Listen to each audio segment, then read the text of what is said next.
Hey everybody, it's football season, and that means it's another Perry's Inside Scoop brought to you by Perry's, proudly made in New York. Matt Park along with you, and Dino Babers, the head coach of the Cuse, is with us. Season number 7, coach, and exciting stuff ahead here. Let's talk about rosters. I was curious, you've had 7 opening day rosters, and where would you rank this one in terms of talent in that group? I'd rank it right there with the 10-3 team. I don't know which one's better. That quarterback was really established with the 10-3 team, and the offensive line was really, really healthy and really, really good. But you take the defense that we've got right now, and I think you could line them up with anybody, and we didn't have anybody like Tucker on the 10-3 team. So it'd be an interesting game between those two. I think it has to raise eyebrows for people when you say in the offseason about a Sean Tucker who shattered the record books and was an All-American, he could be and is better. In what ways? Speed, knowledge of the offense. I think he's really grasped this thing, and then the way they're going to use him in this offense, I think is going to give him an opportunity to have for you guys to see a lot more of his talents, a lot more of what he can do, and it's probably going to make him a lot more money at the next level. Your quarterback in Garrett Schrader ran for a ton of yards last year as well, and even more touchdowns, 14 touchdowns to Tucker's 12. The objective for him in the offseason was to become a more accurate passer. How has he progressed in that way? I think he's progressed well. I mean, watching him during the spring, the way he grew in the summer, and then what he's been doing in one-a-days, I think he's really attached himself to Coach Anai's offense and how he wants things done. And I think he seems healthier. I'm not sure that he had all the arm training coming from Mississippi State into what we were doing last year. And now he's lined up as a quarterback for almost 2 years now, and I think his arm is in much better health and he's a lot stronger.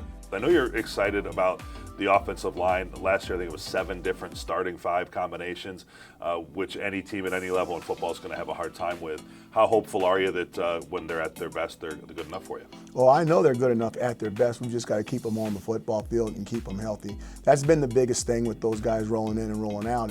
It's just that they haven't been healthy enough. So you got everybody got 4 or 5 guys in there at 100, one guy in there at 50, 60, and they're showing up on tape too much. If we keep those guys healthy, we'll be fine. Yeah. When your defense is on the field, I think maybe we underestimate when we think about Mikel Jones in terms of his production and leadership. He could just as easily be in an NFL training camp right now and decided at least another year of college football was in his best interest in here at Syracuse. When you think about his leadership qualities on the field, how does that translate to everybody else? It's unmatched. He is the guy. He's the guy that keeps everybody together. He was a key part of what we did last year, and he was a big loss in the football game with the targeting call. So it'd be really nice to see him play a whole game and to see exactly what he could do. Your corners get a lot of attention. Maybe they're top 1-2 combination at cornerback in the ACC. Malik Cunningham last year for Louisville was able to do his thing. What gives you optimism that you can change that this time? I think the safeties are better. I think the safeties are better in coverage. I think there were some things that the corners did, but I really think that we had issues with the safeties in the run game and bringing the quarterback down. I think our safeties are going to do a better job of that.